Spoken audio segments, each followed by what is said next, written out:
Welcome, everybody. It's WNBA Courtside. It's another show. We are back. The WNBA Finals is done. We have a champion. We know who they are. Some of us are smiling. Some of us are shaking our heads. Nthabiseng, we see you. Welcome back, Lethabo. Okay, gang, let's go around the horn and tell the world how we're feeling. Let's start with you, Nthabiseng, because I think we have to end with Kaunda. He might be problematic. I mean, it was a tough loss. I mean, what's there to say? What is there to say? If there's one thing to say, it's this. I know what to say. You know, what? I mean... Wow. Okay. Look at this guy. Chat Wow. shit. Look, this is what he does. This is a family show, Lethabo. This is a family show. Okay, so some of us have got to go out there and talk our business. Lethabo, you were missing last week. We didn't get your opinion on what happened. Were you surprised by what happened in the finals? How are you feeling about the result? I thought it was going to be a lot more competitive. I'm upset that it wasn't. It was too easy. It wasn't even that hard for them to win this. It was just like even Just the Lakers have more difficulty than the Flight. It's not. This ain't fair. This ain't right. Okay. This Now, is the final we deserved in terms of matchup, but it wasn't the final we deserved in terms of what we got. Yeah, I 100%. totally agree with you. I'm going to be putting these up all the way through the show because, you know, there's a lot to talk about here. This is the WNBA champs.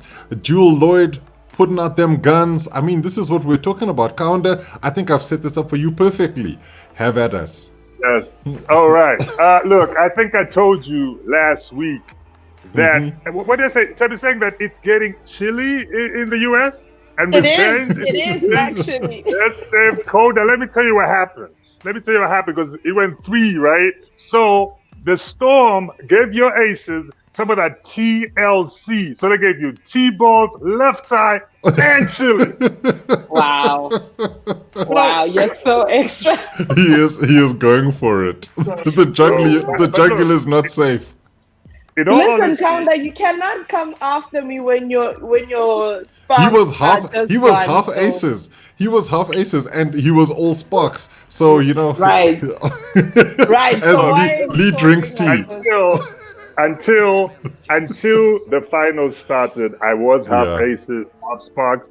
But let's keep it real. I didn't expect the sweep, right? The sweep. Let's keep it real. I thought, the aces would bring up a harder fight, but like I said off camera, guys, when a team like the Aces, who were missing Liz Cambage, they were missing Alex Bentley, who's a great guard. There were also who else were they missing? Cyrus, Kelsey Plum, Kelsey Plum, Erica Hamby, yeah. So if a team that's missing that many key pieces makes it all the way to the top seed, it means they pushed hard and they probably got exhausted in the process. And when they meet a team like the Storm that's got crazy, finals experience. And you got to remember that the core of this team is almost identical to the core of the same team that won their previous championship. So they are well-oiled. They've played together. And I said it before in other episodes that the Storm look like they're pacing themselves. And I think that's what they did. It wasn't that the Aces lost. I think it's more that the Storm beat them because they were not a bad team. And I agree with you there. I mean, if anything, we got to see this. Come on, Wow. Wow. I'm clearly Team Storm here. I've been saying it all season. We know this. But I think the thing about this entire finals was we wanted to see a more competitive finals. And I think it was won and lost on the 3-point shot specifically. But game 1 was really the marker where the Storm just laid it all on the line. They had at the Aces, and it was just one of those where you think, okay, what do you have? And the Aces came up snake eyes. I mean, if we check out just what the results were like, the first game was relatively close in terms of a 7-point loss for the Aces, but the Storm put up numbers the likes of which we hadn't seen. Breanna Stewart almost broke the final scoring record set by McCoughtry. And then, you look at how Sue Bird went and broke the assist record in that game. The Storm were just really motivated, really able to get to the spots they wanted to. And then, obviously, Jewel Lloyd was just that third piece that just added a little bit more firepower. When they needed scoring, they got it. When they needed assisting, they got it. She was just so good. There was no outlet for the Aces throughout this entire finals. You look at, they just looked as if they were missing people. Now, Nthabiseng, we've spoken about how well they played, and I know you've been backing the Aces to do stuff, but this is also a team that didn't shoot a lot of three-pointers, and they actually paid the price for that. Do you think this is harsh on MVP Asia Wilson, because she really did try? It makes me think of what Lee said a few weeks ago with regards to, Asia not having to carry so much on her shoulders, that she needs more people to actually support her. And in this series, in the final series, that really showed that she couldn't do it by herself, even though there were some people there that were able to assist her. And without Hamby, really, it was hard. And you can't have two players win you a final, right? Especially with how they've been performing for the past couple. I mean, to everybody's point, we were hoping for a competition and we didn't get that, which is disappointing. It's not harsh on Asia at all, because just solely, she just didn't have anybody to support her, guys. Let's just be real. They were missing a lot of people. They were missing a lot of key players that could have made this a competition. And to Kaunda's point, the Storm were pacing themselves. You could clearly see that Sue Bird was chilling for a reason, so she can play in this final. And they showed up. I'm very disappointed. I won't even lie. I like the Storm, but I'm very 39 years old. Wow. Y'all talking about LeBron. I'm just saying, there's girls in the WNBA that's been doing this. Fourth championship as well. And now, Lethabo, this is one of the things that's really interesting for me, because I think that the loss of Hamby is almost like one of those where she was almost the heart and soul, the chemistry of that Aces team. And when she went down, that was basically it. It's a bit like the Jimmy Butler and his importance to the Miami Heat. Do you think that, firstly, they missed having a Liz Cambage and then almost got over that? Do you think that they just had a mental block in terms of lifting themselves to try and match the Storm? That's a hard question. I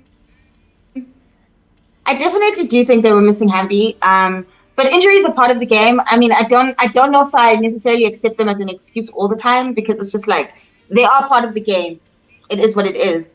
And you're supposed to recoup and keep it pushing. I mean, even Miami, without Bam and without Dragic, Jimmy was like, okay, I'm going to have to do what I got to do. And I just feel like the sense of urgency just wasn't there for me with the Aces. Particularly, I mean, if you're already starting off, I mean, game one, maybe. Game two was the 93-81, right? But by game three, like, they weren't fighting at all. Oh, okay. So the first one was 93-80. So, game one, they operated with some sort of urgency. Game two, game three, I just didn't see that urgency. I felt like they gave up before, and it's one thing for like Seattle to defeat you on the court. It's another thing when you defeat yourself before you even enter the court. What are we doing? Are we here to get participation trophies? The hashtag participation trophy, and that's it. And Kaunda, one of the things we've spoken about a lot is looking at almost, it's weird because it's a juxtaposition. You have Sue Bird, who just wins her 4th title with Seattle. I mean, that's incredible. And then on the other end of the court, you've got Angel McCoughtry, who's just lost her 4th WNBA Finals. So, you almost have two contrasting careers, in the sense that Angel McCoughtry has been there, done that, won MVPs before, and done some amazing things throughout her career, but just couldn't get over the line for a championship. She then joins a team like the Aces, where you think, finally, this is it. She's joining this lineup. COVID happens, Cambage can't make it. You then have people going down with injury. I think Kelsey Plum's probably the biggest loss for them.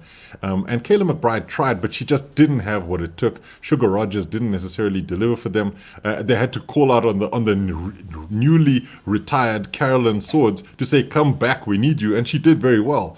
But just to go back to the point counter, you've got Sue Bird on the one side, you've got Angel McCoughtry on the other side. Was this sort of the chalk and cheese of how sport goes sometimes, that you can be good, but there's just a thin line that separates the great from the good? I think if you say the thin line that separates the great from the good, I think as much as Sue Bird is great, I think Angel McCoughtry is right there up with the best of them. And I think it was all circumstantial. If you ask me, what happened to the Aces, and I'm not doing like an exact comparison, was what happened to the Golden State Warriors last season when they lost to the Toronto Raptors. Yeah. Circumstances will put you in a certain position. And missing key pieces, to me, like I said earlier, was the detriment of the Las Vegas Aces, especially when they were up against such a great team in the Storm, who have been there before. They've seen those bright lights. They've taken on the best. And to them, it was like, oh, we're back here again. Whereas the Aces, it's like, oh, this looks nice, but can we handle it? And that's it. That's pedigree. With all due respect, Angel McCoughtry is a great talent. Asia Wilson, there's no questioning why she got that MVP. But there were just not enough pieces around them for them to take out a team like the Aces. My only biggest disappointment with the Aces, I mean, like the Storm. Sorry, my only biggest disappointment with the Aces is that they got swept. I expected the Miami Heat to get swept, but not the Las Vegas Aces. Yeah.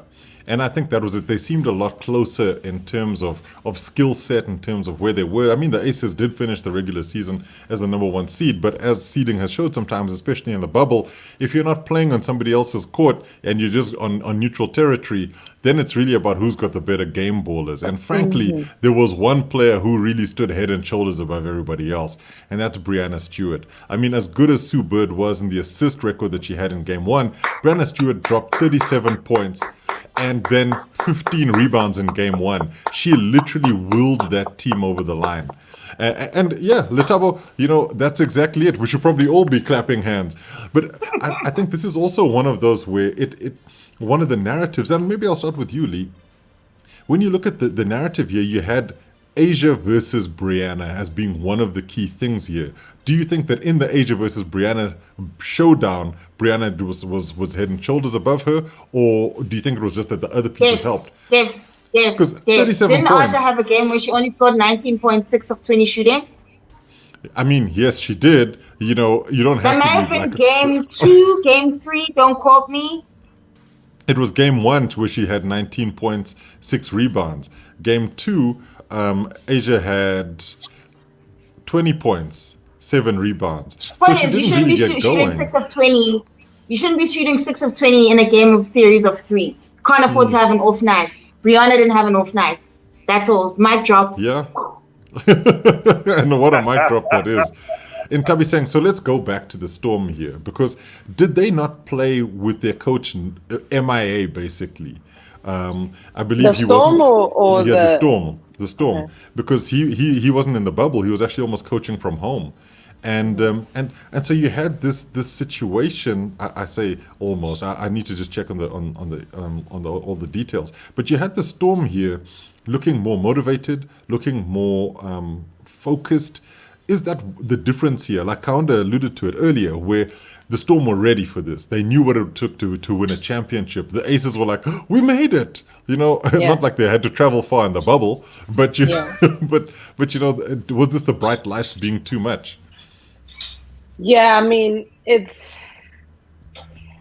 I think the Storm came in with a plan in mind. They came in knowing that they want a chip. They came in. I think Stewie came in to show that she's back, and that a small an injury like that will not bog her down, and she's just there to win the game. And Yeah. so I think the ladies were just super focused. They came in with a plan. They knew what they wanted to achieve there. Besides sending a message on racial injustice and all the things that the women were doing, they wanted to show everybody that they were there to win a chip. And like I said, and I'm going to keep saying it, we don't know if Sue Bird is going to come back.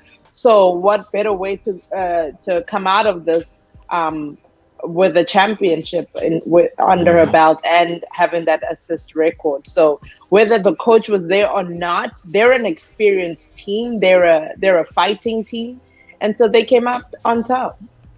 No, I mean, that's all that matters, right? At the end of the day, Right. you got to do what's right. So just to confirm, they did have a coaching change right at the beginning of the season where Dan Hughes, because of medical reasons, didn't make it to the bubble, and Gary Kloppenberg took over, and he managed to maintain the momentum. Kaunda, one of the key things for me is this the beginning of a dynasty? Are we looking at this as being maybe they'll have another finals and another championship next season? Or is that really all dependent on what happens around the injury, age, what happens with Sue Bird? I mean, as Lethabo was very keen to point out, she is 39. She's not aging in reverse, though she doesn't seem to have found where that aging pool is. I remember seeing something where they showed pictures of her from her rookie season. I'm like, okay, hang on. Maybe there are a couple of laugh lines or something like that, but she looks the same age. So is this the beginning of a dynasty?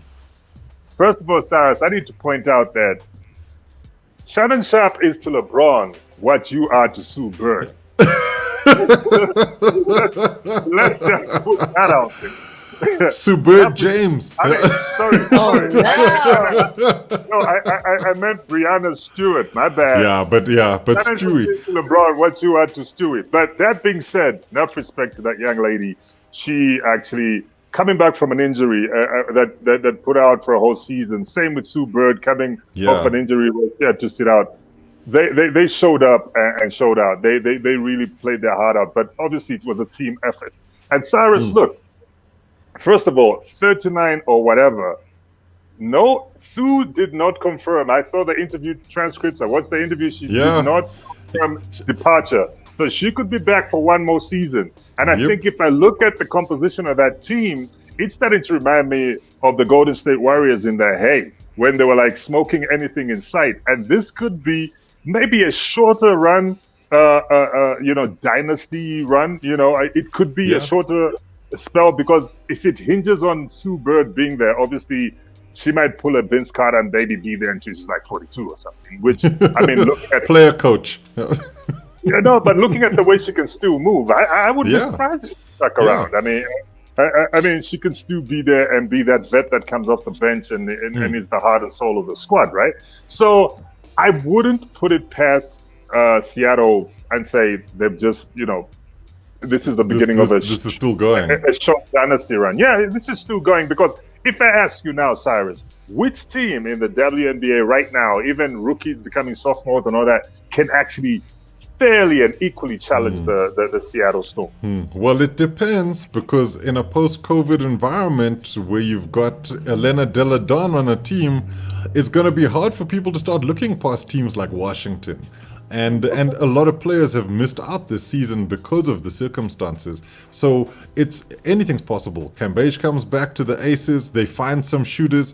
Anything can happen. But I agree with you in terms of the pieces there. And now this goes to a point, and I'm going to ask Lee about this.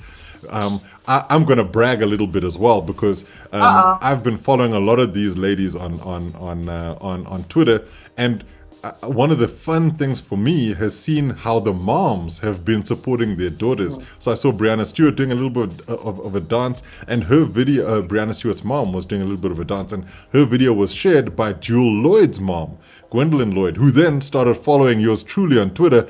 Shout out to you, Mrs. Lloyd. And I think that we're seeing players like Jewel Lloyd come to the fore more and more, and her, Jordan Canada. You look at these players and you think the future of this franchise is in incredible hands. Jewel Lloyd and Breanna Stewart have never lost a finals game. I mean, that is ludicrous. So, Lee, do you think that if we're looking towards the future and we're talking about dynasties, that Seattle could potentially have what it takes to annex this championship for the next couple of years? I think they're already a dynasty. Golden State won 2 rings, am I correct? And we named them a dynasty. Well, Golden State have won 3 championships. They went to 5 finals. That's why Steph has the same rings as LeBron. Yeah. This is the one with KD. I'm ignoring the one with KD. Okay. I think the one ring away from being a dynasty. Two with KD. But anyway. Yeah. So you think that 2 with KD? Wait, it's 2. Wait, hold on. Yeah. 2 because there was the one year that they. Okay. I always get the timelines confused.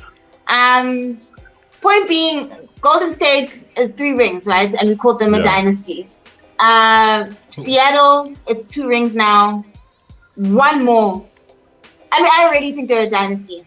Almost not back to back, but it's within the same 5 years. Within 5 years, exactly. They've won a championship twice. So that being said, and also the fact that as much as we talk about Sue Bird, being old and we don't know what's happening with her, I still think that the show will go on if Sue Bird decides to call it a night, because they're just that good of a team and they have so much young talent. Jewel Lloyd is still young. Breanna Stewart is still young. I think she's 28, 26. Who? She's 24. 24. Listen. Point made. Made. We've been be here for a while. Get used to it. You're a Seattle Storm hater. I don't know what to tell you, girl. I do not know what to tell you, girl. Maybe pick up knitting. Knitting might be your thing, because WNBA won't. So we're now got people who are on the dynasty train. And Nthabiseng, I know you're a connoisseur of the game. Do you think this is it? Do you think this is the case, or do you think there's a couple of teams who are just 1 or 2 pieces away from saying we're going to challenge? Because we haven't necessarily seen any super teams in the WNBA, and there's a possibility that can happen. We're forgetting that Maya is still Maya, right? We're forgetting that she still hasn't. She hasn't played. She hasn't played. But, guys, we can't forget who she is. We can't forget the championship caliber that she holds. And to your point, there's still some people that are coming. I'm not dogging Seattle at all, because I do like them.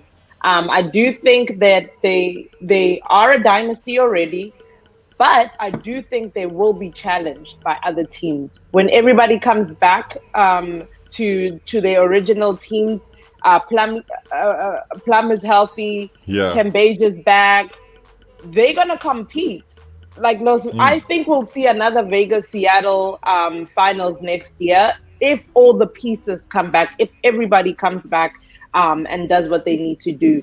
But yeah, it's a dynasty, but there will be people that are going to challenge them for sure. They shouldn't get comfortable. Well, I don't think they'll. Yeah.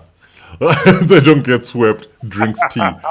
They're not going to get swept. There's no way. There's no way. If everybody comes back, no, there's no way they're going to get swept. Alright, guys, come on now. People did think that wasn't going to happen. So, to end the show, let's do this, right? If we have to look at people who could potentially challenge the Storm in coming seasons, and we're saying, well, let's say next season, and we're saying everybody comes back healthy, who do you think the pretenders to the crown might be next season? I might start the ball rolling here by saying, I think, to Nthabiseng's point, we don't know, because it's not like Maya Moore has retired from the WNBA. She just got married now. Things could change. Maybe she might have a kid. Who knows what her plans are? But let's say she does come back. You add Maya Moore to a team that has Nafisa Collier and Rookie of the Year Crystal Dangerfield, and you've got a Minnesota team that could potentially be back to full throttle. I'm possibly overlooking the LA Sparks, but look, things could change, But who do you think the teams could be to potentially come and chase the Storm? Kaunda. Well, look, I never downplayed my LA Sparks. It was an unfortunate season, them getting knocked out. I think that the LA Sparks give them a run for their money. But unfortunate. I've been thinking about. Listen, I might go in on the Houston Rockets, but that's besides that.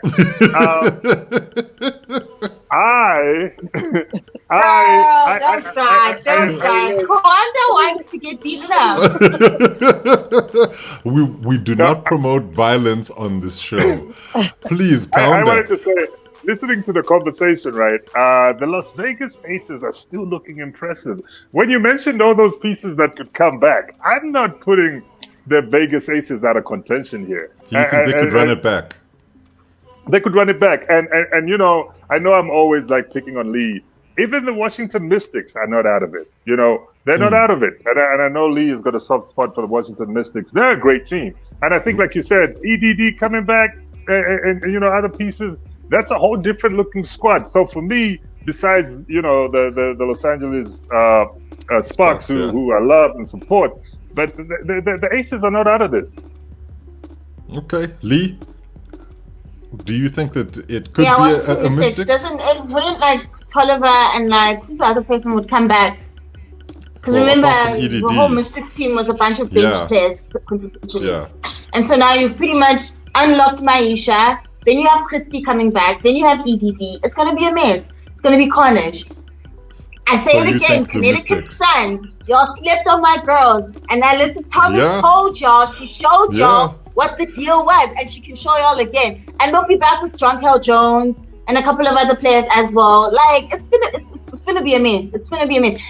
It's definitely not gonna be easy for Seattle to keep their crown, but it's gonna be a lot more competitive than it was this season, that's for sure. So, Nthabi, you Connecticut said the Phoenix Aces, as right? well. Don't forget, my mama Rousey is still around and she's so cool. Y'all will not sleep on her. Not on this podcast, y'all don't. Y'all can sleep on her on the old WN first team and whatnot and exclude her from the list. That's all right. That's okay. We come back. What's Cardi B saying? Get down 9, come back 10. Listen to me. Yeah, we get you. We know that you definitely are a believer, and you've put on so many team names that I think, okay, fine. Maybe we got to start looking at the next season being like it could be the Monstars versus the Monstars. And Nthabi, you said the Aces. You think they could be running it back.